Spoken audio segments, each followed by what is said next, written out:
Warahmatullahi wabarakatuh. Jelas ya suaranya ya. Waalaikumsalam. Naam, jelas Ustaz. Bismillahirrahmanirrahim. Innal hamdalillah nahmaduhu wa nasta'inuhu wa nastaghfiruh wa na'udzu billahi min syururi anfusina wa min sayyi'ati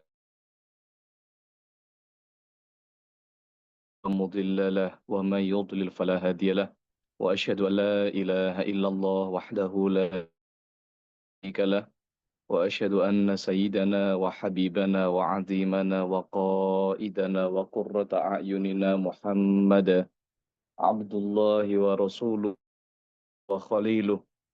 Allahumma la sahla illa ma ja'altahu sahla wa anta ya hayyu ya qayyum taj'alul hazna idha syi'ta sahla wa zakirukum bi ikhlasin niyyat ta'ala. Saudara-saudaraku semua, mbak-mbak, mas-mas, bapak-bapak, ibu-ibu yang tergabung di dalam forum kajian. Kalau di sini sore, kalau di Indonesia mohon maaf sebelumnya, kajian pada minggu lalu saya liburkan karena masih berada di Mesir saat itu.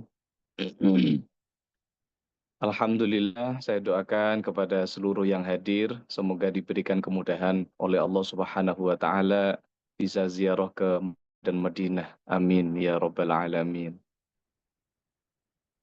Amin ya Rabbal Masya Alamin. Allah. Syukur kita kepada Allah Subhanahu wa Ta'ala. Alhamdulillah, di tengah kesibukan yang begitu padat, buat langkah kita masih diringankan untuk duduk bersama dalam sebuah bingkai kajian majelis.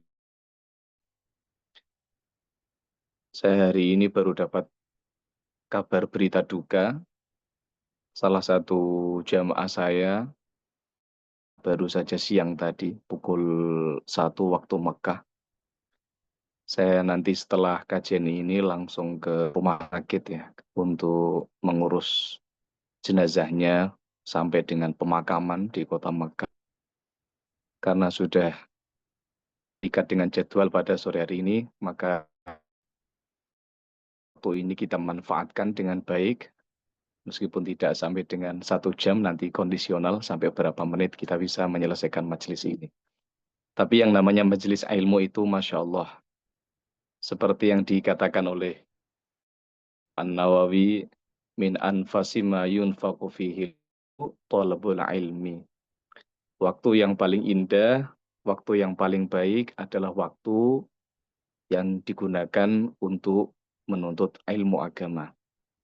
Karena semakin bertambahnya ilmu seseorang, otomatis ketakwaannya pun akan semakin tumbuh.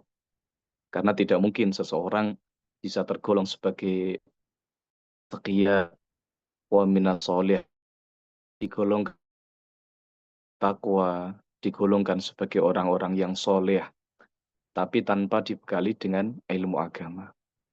Karena hakikat daripada takwa adalah imtithalul awamir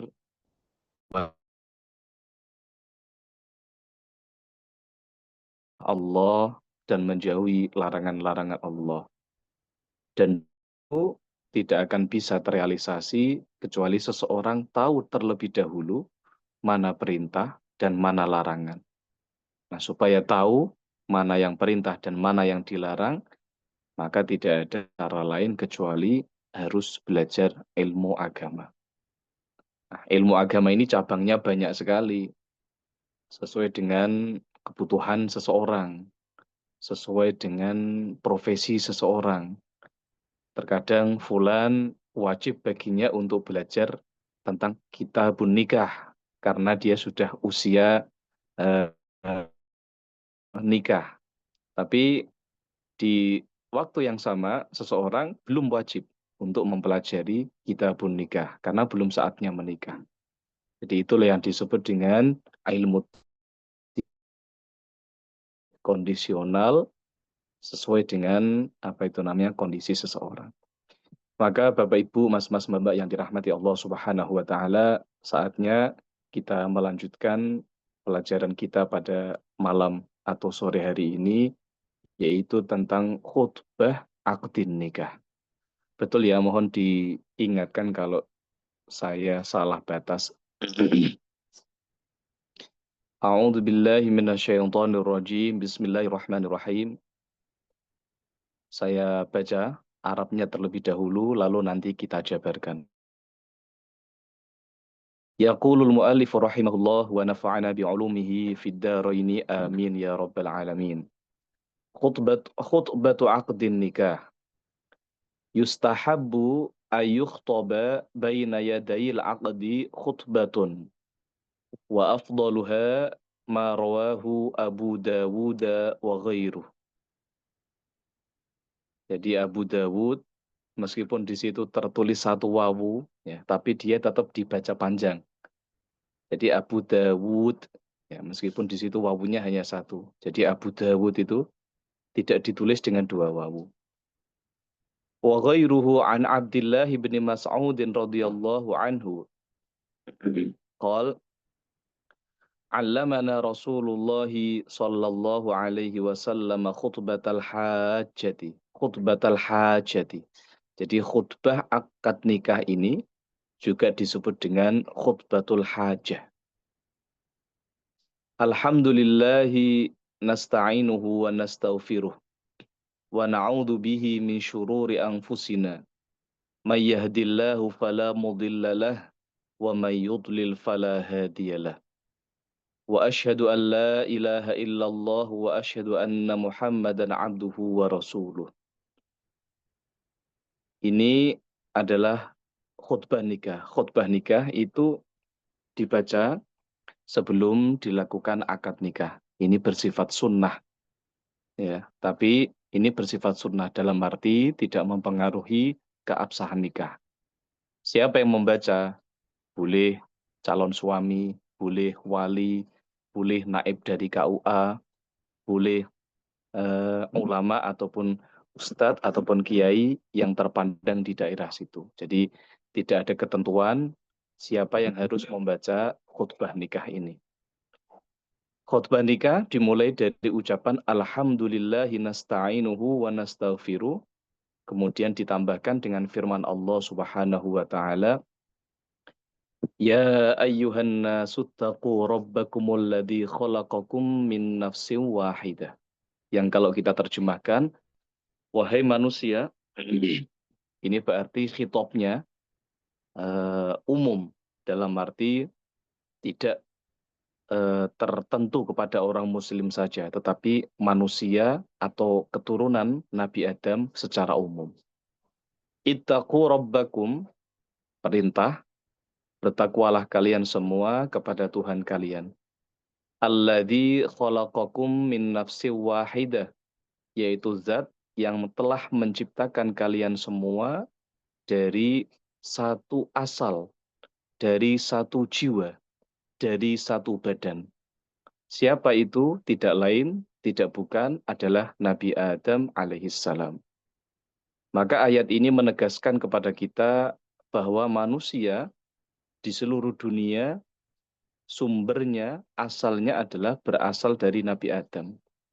Tidak seperti yang dikatakan dalam teori-teori evolusi atau apapun itu, mengatakan bahwa manusia ini adalah evolusi dulu dari kera, kemudian berubah, bla bla bla bla, seterusnya sampai dengan menjadi manusia. Tidak. Teori-teori tersebut muncul dari orang-orang mulhid, orang-orang ateis yang tidak mengakui adanya Tuhan. Maka kita, manusia ini diciptakan oleh Allah Subhanahu wa taala dari satu tubuh, dari satu jiwa, maka nasabnya manusia kembali kepada Nabi Adam yang dijuluki sebagai Abul Bashar. Nah, Nabi Adam ini diciptakan oleh Allah Subhanahu wa taala dari tanah, dari debu, dari tanah. Allah Subhanahu wa taala memerintahkan kepada malaikat untuk mengambil mungkin kalau bahasa kita sampel ya dari seluruh jenis tanah yang ada di muka bumi ini. Dari semua negara, dari semua benua, dari segala bentuk tanah, lalu kemudian diaduk ya dengan menggunakan air surga sampai membentuk bodi atau tubuhnya Nabi Adam. Setelah apa itu namanya tanah itu mengeras, membentuk tubuhnya Nabi Adam. Nah, kemudian setelah itu ditiuplah roh kepada tanah liat tersebut yang sudah membentuk bodi atau tubuhnya Nabi Adam. Kemudian setelah ditiupkan roh, Nabi Adam ini bersin. Ya, bersin, tahu bersin ya, wahing kalau dalam bahasa Jawa. Kemudian mengucapkan Alhamdulillah.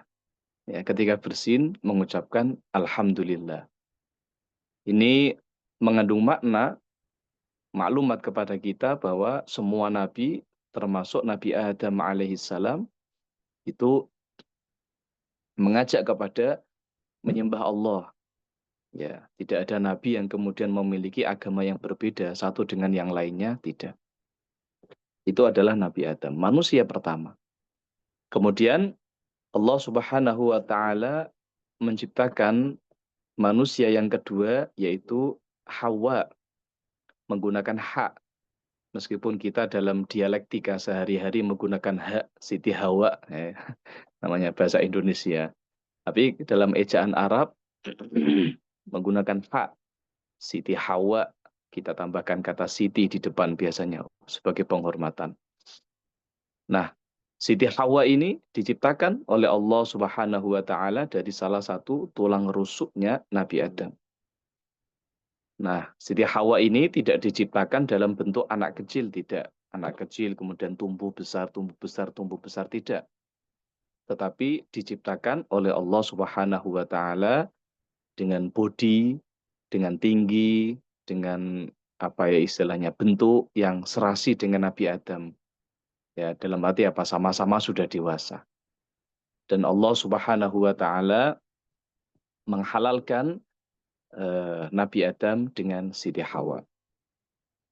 Itu maksud daripada ayat ya ayyuhan nasu taqu rabbakumul ladzi khalaqakum min nafsin wahidah wa khalaqa minha zaujaha. Itu artinya wa khalaqa minha, dan Allah menciptakan dari jiwa atau satu jiwa itu zaujaha, istrinya, yang tidak lain tidak bukan adalah Siti Hawa, ibunya seluruh manusia.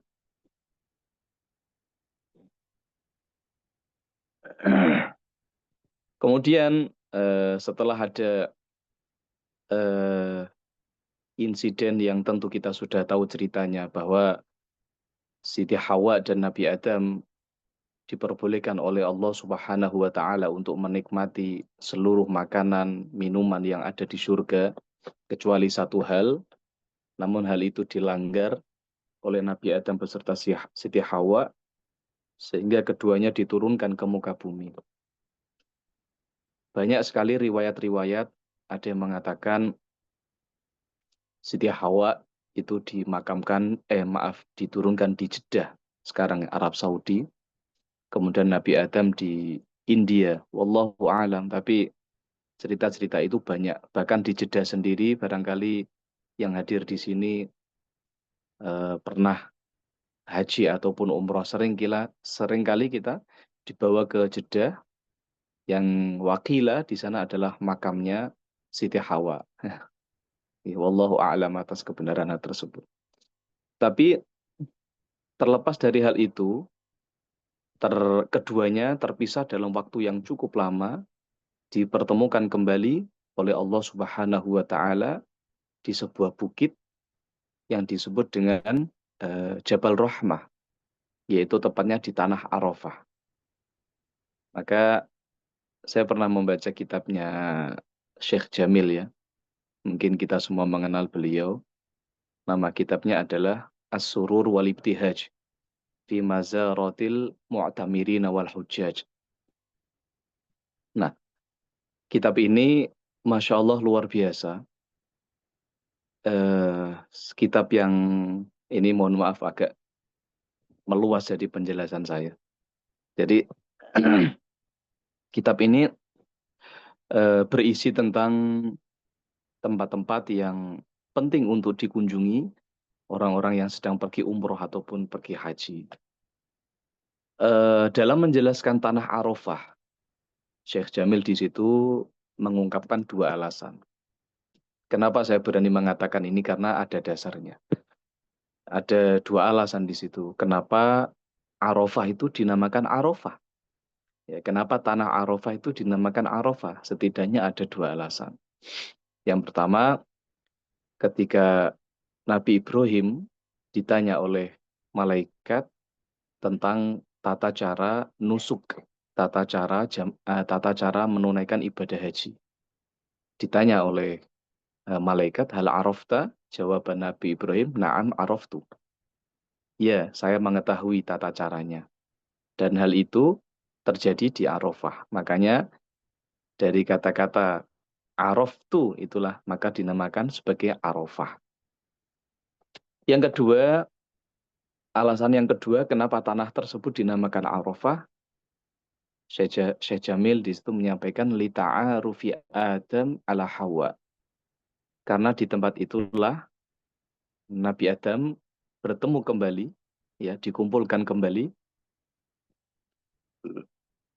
oleh Allah Subhanahu wa taala bersama dengan Siti Hawa. Kitab yang bagus sekali, Bapak Ibu bisa download ya di webnya Jam'iyah, webnya Syahama, banyak sekali. Saya pernah bawa kitab itu ke saat umroh. Saya bawa di dalam koper, kemudian disita oleh polisi di sini ketika masuk X-ray di bandara Madinah atau Jeddah, saya lupa. Sudah lama sekali. Mungkin 3 atau 4 tahun yang lalu. Makanya saya tidak berani membawa kembali. Biasanya saya bawa pakai PDF-nya. Jadi saya murojaah begitu ya. Kalau buku fisiknya sudah pernah kejadian itu disita.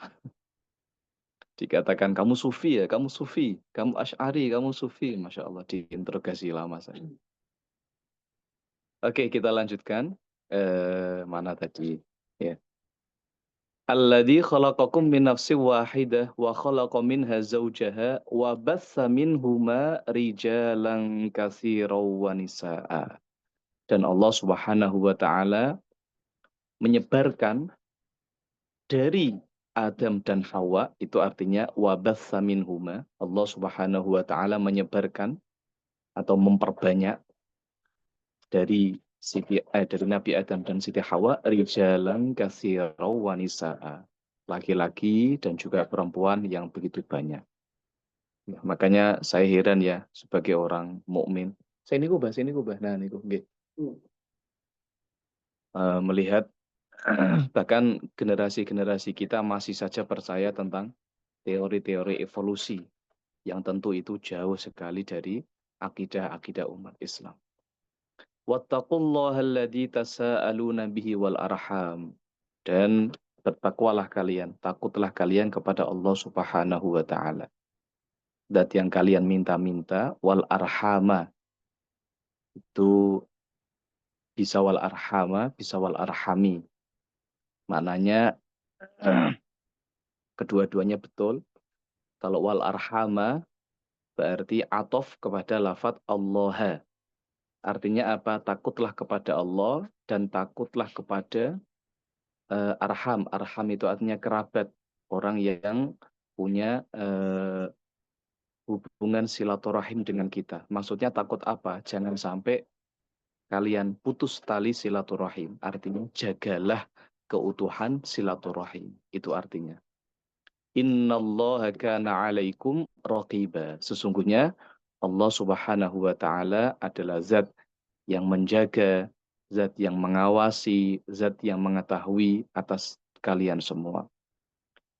Bapak Ibu yang dirahmati Allah Subhanahu wa taala, ayat jangan hanya sekedar kita dengar saja, jangan hanya sekedar kita ketahui maknanya saja, tetapi mari kita terapkan dalam kehidupan sehari-hari.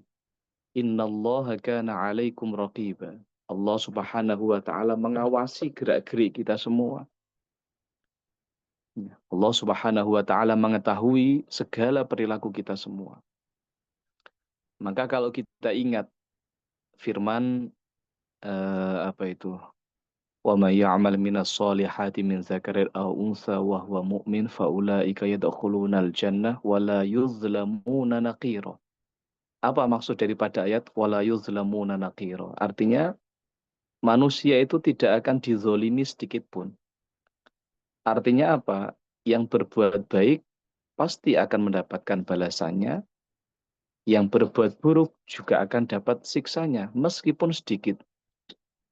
Jadi Allah itu tidak akan zolim kepada manusianya. Jangan karena manusia beramal sedikit lalu tidak mendapatkan balasan, tidak. Jangan karena manusia dosanya kecil lalu diabaikan oleh Allah Subhanahu wa taala. Itu ayat yang pertama. Yang kedua, ya ayyuhalladzina amanu taqullaha haqqa tuqatih wa la tamutunna illa wa antum muslimun. Yang artinya, wahai orang-orang yang beriman, bertakwalah kalian kepada Allah Subhanahu wa taala haqqa tuqatih. Artinya apa? Sebaik-baik takwa. Ya, sebaik-baik takwa. Seperti yang saya sampaikan di Muqaddimah. Banyak orang yang salah paham, kemudian ada di dalam ayat Al-Quran itu, wattaqullaha mastata'tum. Itu bukan berarti seseorang itu diperbolehkan oleh Allah Subhanahu wa taala takwa semampu dia. Karena ada orang yang kemudian salah memahami, loh saya perintahnya itu kan takwa semampu saya. Kalau saya mampunya sehari sholat 2 kali, ya sudah nggak apa-apa. Saya sholat 2 kali itu mampu saya. Bukan seperti itu. Tetapi takwa itu harus, kalau dalam bahasa sekarang, all out. Ya, semaksimal mungkin haqqa tuqati. Sehingga Islam sama sekali tidak membenarkan seseorang kemudian sholat sehari 2 kali, sholat sehari 3 kali, atas dasar takwa itu kan semampu manusia, tidak. Takwa harus semaksimal mungkin. Wala tamutunna illa wa antum muslimun. Kalau kita pahami, wala tamutunna, ada non taukid di situ, yang tujuannya adalah menguatkan makna. Ya, kalau yang belajar nahwu atau sorof, pasti tahu bedanya antara fi'il mudhari' yang sepi dari non taukid dan fi'il mudhari' yang ada non taukidnya. Di situ ada non taukidnya, maknanya kuat. Wala tamutunna, dan janganlah mati kalian semua illa wa antum muslimun, kecuali kalian dalam keadaan Islam. Jamaah yang dimuliakan Allah Subhanahu wa taala, ayat selanjutnya, ya ayyuhalladzina amanu taqullah. Kalau kita pahami ketiga ayat yang telah saya sebutkan, yang dianjurkan untuk dibaca di dalam khutbah nikah, itu mengandung makna takwa. Ya, mengandung makna ketakwaan kepada Allah Subhanahu wa taala. Pesan yang mendalam untuk calon pasangan suami dan istri untuk selalu mengedepankan unsur ketakwaan.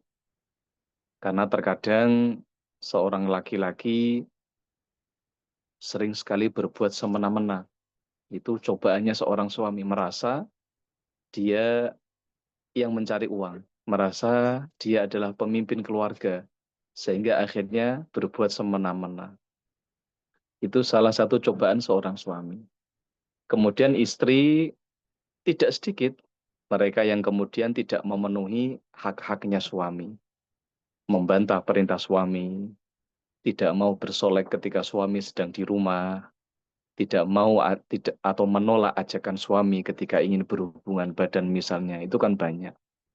Maka perintah atau khutbah ini berisi tentang takwa kepada Allah, supaya hal-hal tersebut tidak terjadi dalam kehidupan rumah tangga. Waqulu qawlan sadida.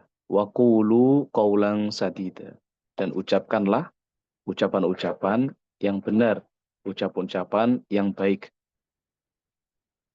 Baik itu timbangannya adalah syara'. Ya, baik, buruk itu timbangannya adalah syara'. Fama hassanahu syara'u wal hasan, wa ma qabbahahu syara'u wal qabih. Sesuatu yang dianggap baik oleh syara', maka dia adalah baik. Dan sesuatu yang dianggap buruk oleh syara', maka dialah buruk. Meskipun terkadang akal atau tabiat manusia sulit untuk menerima hal itu. Yuslih lakum a'malakum, artinya kalau seseorang itu bertakwa dan berkata ucapan-ucapan yang baik, ucapan yang tidak menyinggung orang lain, seorang suami tidak membentak istrinya, seorang istri tidak mengeluarkan kata-kata yang menyinggung terhadap suaminya, maka yuslih lakum a'malakum. Artinya Allah Subhanahu wa taala yaqbal ta'atakum, akan menerima ketaatan suami tersebut, akan menerima ketaatan istri tersebut. Itu tafsir yang pertama. Ada juga tafsir yang kedua, yuwafiqhum li solihil a'mal. Kalau orang mau bertakwa, orang mau mengucap perkataan-perkataan yang baik, maka Allah Subhanahu wa taala akan memudahkan baginya untuk melakukan amal-amal soleh. Jemaah yang dimuliakan Allah Subhanahu wa taala, banyak orang yang kemudian merasa berat langkahnya untuk menghadiri majelis-majelis ilmu. Berat langkahnya untuk menghadiri atau mendatangi jamaah-jamaah yang ada di masjid.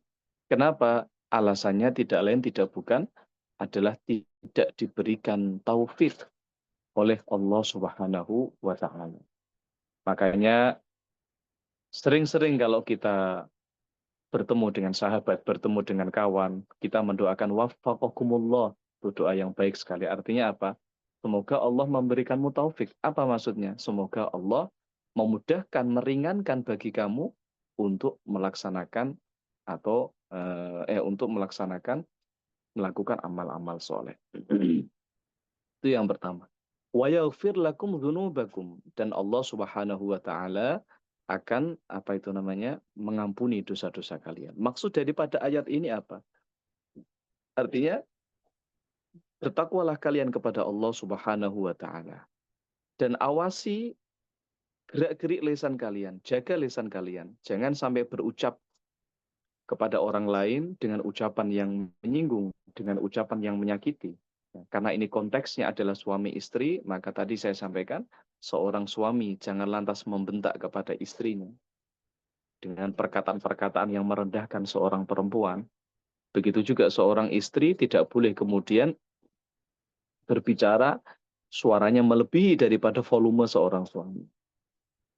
Maka kalau orang bisa mengamalkan hal itu, satu, Allah akan memberikan taufik baginya. Yang kedua, Allah akan menghapus dosa-dosanya. Wa may yuti'illaha wa rasulahu, barang siapa yang taat kepada Allah dan Rasulnya, mengikuti perintah-perintah Rasul, faqad faza fawzan 'azima, maka dia akan mendapatkan keberuntungan yang besar. Bapak Ibu jamaah yang dirahmati Allah Subhanahu wa taala. Jadi itu adalah ayat yang kemudian dibaca ketika khutbah nikah. Kali lagi khutbah nikah ini dibaca sebelum akad nikah dilaksanakan. Ya, sebelum akad nikah dilaksanakan. Wa'lam anna hadhil khutbata sunnatun. Perlu diketahui bahwa khutbah ini hukumnya sunnah. Banyak model-modelnya, terkadang setiap orang menggunakan redaksi yang lain, menggunakan bahasa yang lain, boten nopo-nopo. Tapi yang paling baik adalah khutbah yang tadi saya bacakan di atas, karena hal itu diriwayatkan langsung dari Rasulullah Shallallahu Alaihi Wasallam. Walau lam ya'ti bi syai'in minha sahhan nikahu bittifaqil ulama. Andai saja tidak melakukan sesuatu dari khutbah tersebut, artinya apa? Tidak membaca khutbah nikah, maka nikahnya tetap sah sesuai dengan kesepakatan ulama. Wala ibrata biman khalafa dzalika mimman la yankhariqu al-ijma'u bi mukhalafatihi. Maka tidak dianggap orang-orang yang menyalahi hal tersebut, mengatakan bahwa khutbah nikah itu wajib, ya. Mereka itu adalah orang-orang yang tidak dianggap sekali, tidak dianggap sama sekali dalam masalah ijma. Nah, khutbah ini boleh dibaca oleh siapapun, dalam arti dibaca oleh ayah dari calon mempelai putri, ya. Kemudian boleh dibaca oleh calon suami, atau boleh dibaca oleh misalnya tokoh agama yang kemudian ada di daerah tersebut pun. Fatihah dan lain sebagainya. Selesai tentang khutbah nikah. Ma yuqalu li zauji ba'da aqdin nikah. Doa yang diucapkan bagi seorang suami setelah terlaksana akad nikah. As-sunnatu ayyuqala lahu barakallahu laka wa barakallahu alaika wa jama'a bainakuma fi khair. Kesunahannya suami Allahu laka wa barakallahu alaika wa jama'a bainakuma fi khair. Ini adalah doa yang dianjurkan bagi siapa saja, ya. Ketika kita punya sahabat teman yang telah menyelesaikan akad nikah, maka kita berdoa kepada orang tersebut, suami baru, dengan doa ini. Barakallahu laka wa barakallahu alaika wa jama'a bainakuma fi khair. Wa yustahabbu ayyuqala likulli wahidin minaz zawjaini. Juga doa ini bisa diucapkan kepada masing-masing dari mempelai suami dan istri. Apa? Barakallahu likulli wahidin minkuma fi sahibihi wa jama'a bainakuma fi khair. Ini adalah suatu kesunahan. Rawa Abu Dawud wa Tirmidzi wa Ibnu Majah wa ghairuhum an Abi Hurairah radhiyallahu anhu anna Nabiy sallallahu alaihi wasallam kana idza rafa'a al-insanu ay idza tazawwaja qala. Diriwayatkan dari Abu Dawud dan Tirmidzi dan Ibnu Majah, dan selain daripada mereka bertiga, dari sahabat Abu Hurairah radhiyallahu anhu, bahwa Nabi Shallallahu Alaihi Wasallam ketika ada seseorang yang menikah, beliau mendoakan apa? Qol barakallahu laka wa baraka alaika wa jama'a bainakuma fi khair. Yang artinya semoga Allah memberkahi kalian dan mengumpulkan kalian di dalam kebaikan. Qala Tirmidzi hadisun hasanun sahihun.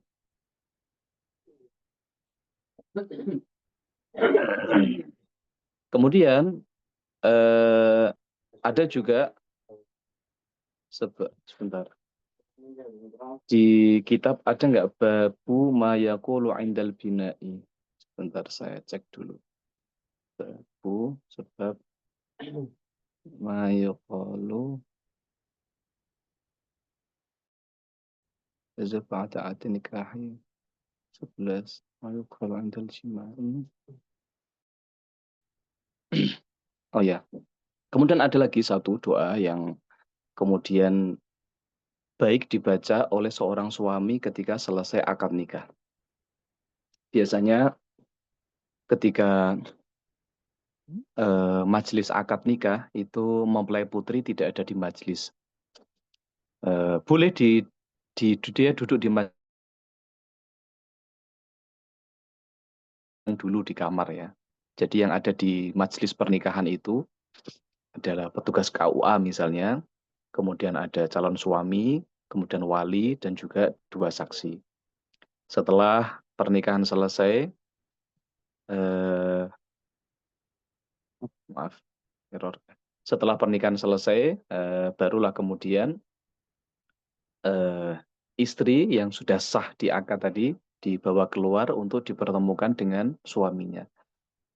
Nah, saat momen tersebut, momen pertemuan pertama, setelah keduanya sah menjadi suami istri, apa yang dilakukan oleh suami? Yang pertama adalah memegang apa ini bahasa halusnya? Kalau dalam bahasa Jawa, bun-bunan niki, bagian kepala depan niki. Seorang suami mau megang bagian depan kepala istri, boleh karena sudah sah ya, meskipun tanpa penghalang tidak apa-apa karena sudah sah. Sambil mengucapkan Allahumma inni as'aluka min khairiha wa khairi ma jubilat alaihi wa a'udzu bika min syarriha wa syarri ma jubilat alaihi. Ini adalah doa yang kemudian dibaca, ya sunnah dibaca. Ini diriwayatkan dari Kanjeng Nabi Shallallahu Alaihi Wasallam dari sahabat Abdullah bin Amr. Saya ulangi, Allahumma inni as'aluka min khairiha wa khairi ma jubilat alaihi wa a'udzu bika min syarriha wa syarri ma jubilat alaihi. Sambil suami tersebut memegang bagian depan kepala istri. Selanjutnya, ma yuqalu 'indal jima'. Nah, setelah selesai akad nikah, maka agenda selanjutnya ya tentu adalah bulan madu alias malam pertama. Nah, umat Islam ini Masya Allah dari segi etika itu detail sekali. Tidak hanya berbicara tentang ibadah saja dalam arti ketaatan kita kepada Allah, bahkan hal-hal yang kecil. Hal-hal yang kecil. Imam Ghazali ini punya kitab ya, namanya Bidayatul Hidayah. Itu membahas tentang etika-etika bahkan tata cara istinja, etika seseorang memakai baju dan lain sebagainya. Semuanya dijelaskan secara detail. Nah, tidak terkecuali adalah jima, ya, berhubungan badan. Orang kalau sudah sah menikah, apa agenda selanjutnya? Tidak lain tidak bukan adalah apa itu namanya bulan madu. Nah, ini juga ada akhlaknya, ada etikanya. Sebab manusia ini bukan hewan, yang tidaklah asal tabrak begitu saja. Ya, ada etikanya. Ini yang akan kita bahas di sini. Ma yuqalu indal jima. Rawal Bukhari wa Muslimun an Ibni Abbas radhiyallahu anhuma anin Nabi sallallahu alaihi wasallam qala Lau anna ahadakum idza ata ahlahu qol jika salah satu di antara kalian mendatangi istrinya dalam arti apa? Mendatangi istrinya untuk berjima berhubungan badan, qala maka ucapkan bismillah Allahumma jannibna syaitana wa jannibi syaitana ma razaqtana faqudiya bainahuma waladun lam yadurrahu. Doanya itu Allahumma Bismillah Allahumma jannibna syaitan wa jannibi syaitana ma razaqtana. Yang artinya dengan menyebut nama Allah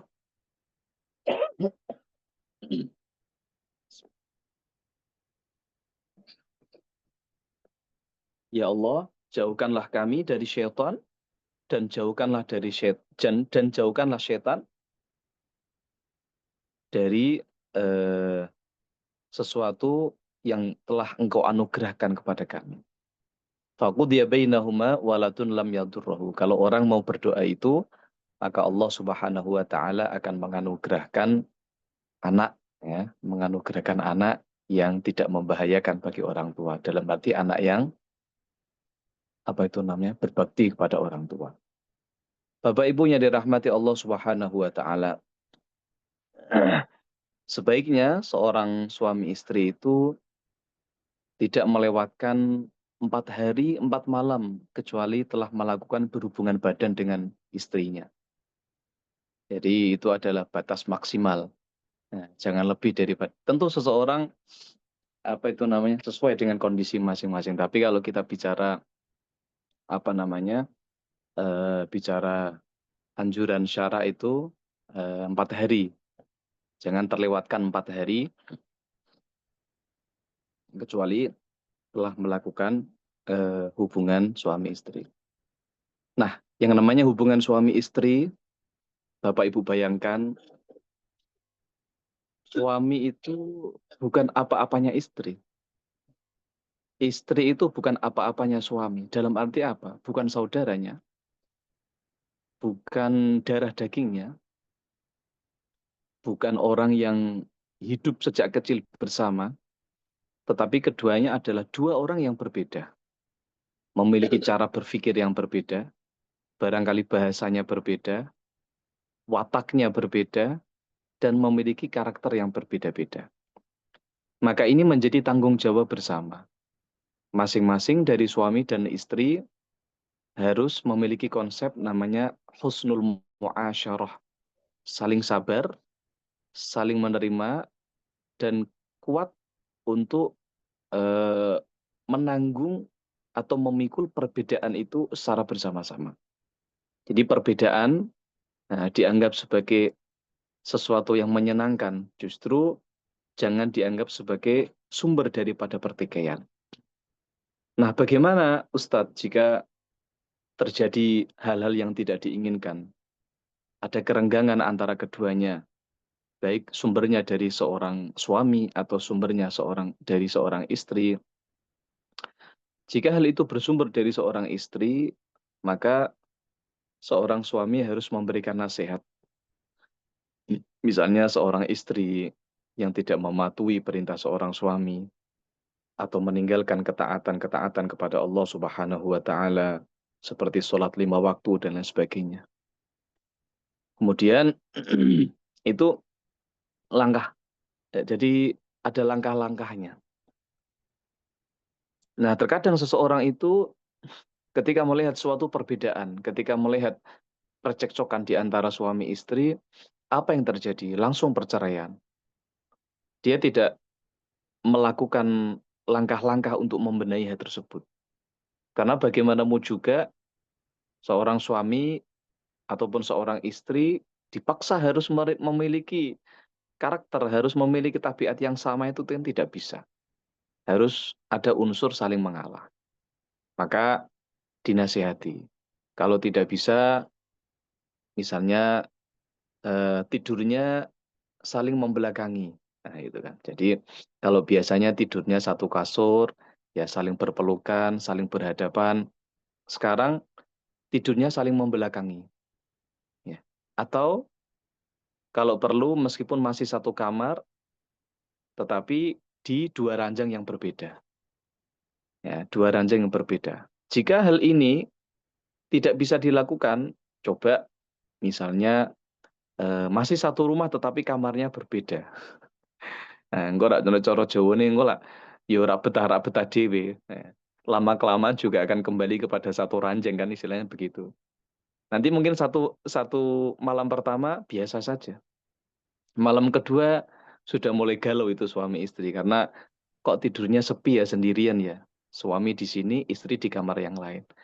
Nanti hari ketiga sudah mulai nggak betah. Akhirnya hari keempat sudah kembali ke satu ranjang lagi. Nah, itu adalah salah satu trik ya bagaimana seseorang bisa menyelesaikan konflik antara keduanya.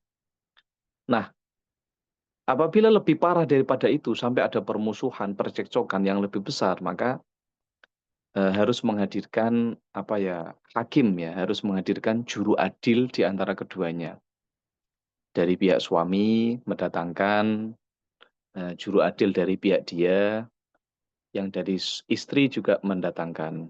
Bisa dari mertua, bisa dari kakak, bisa dari tokoh masyarakat misalnya. Karena keduanya sulit untuk dirukunkan, ya sudah kita mengambil pihak ketiga. Pihak istri ada dari pihak ketiga, suami juga ada. Dibahas kira-kira masalahnya apa supaya tetap ada titik temu mendamaikan antara keduanya. Bapak Ibu yang dirahmati Allah Subhanahu wa taala, kemudian adab atau etika daripada berhubungan badan suami istri ini alangkah baiknya keduanya berada di bawah satu selimut. Ya, meskipun keduanya telanjang, tidak memakai baju sama sekali, itu boleh. Ya, itu boleh. Tetapi tidak lantas kemudian telanjang bulat keduanya tanpa adanya penutup selimut, tidak. Anjurannya adalah adabnya atau etikanya adalah ditutup dengan satu selimut yang sama.